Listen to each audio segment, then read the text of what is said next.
every name implies an attribute.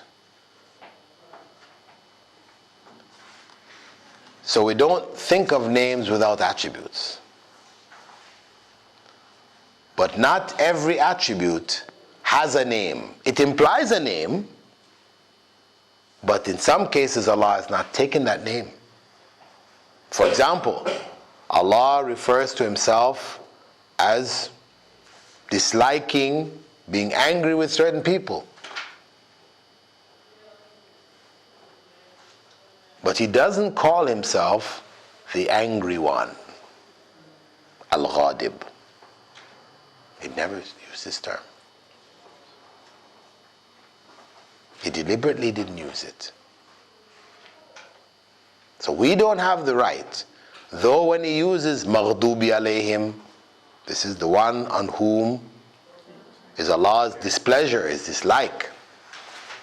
Although He has used this term, Ghadib Allahu alayhim, Allah was angry with them, He did not describe Himself as being the angry one, Al-Ghadib. We'll be looking at, when we go in future subjects in Tawheed, because this is just basically an introduction, we'll be going, and scholars have actually looked into this and analyzed, why is it Allah didn't use these and He used those? Because some of it can be deduced. We can see principles behind it. So inshallah, when we go into that in more depth, we'll look into that. But for now, it's enough to know that these names, they're names which Allah didn't use, so we don't use them. They're names which He used, so we use them. Every name He used implies an attribute. We understand it in the attribute. And He has used these attributes for a reason.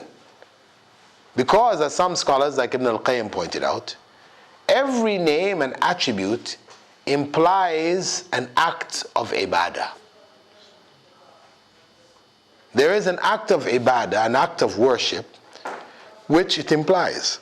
Either it is to glorify Allah by that name, to fear Allah through that name, or to act according to the implications of that name.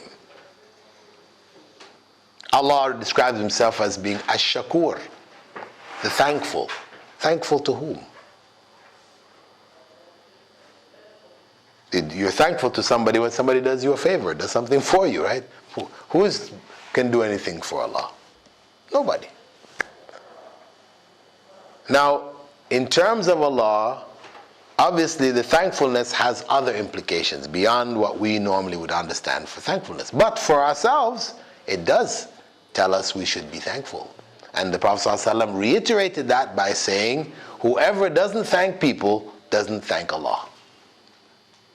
Man lam yashkurin nas lam yashkurillah.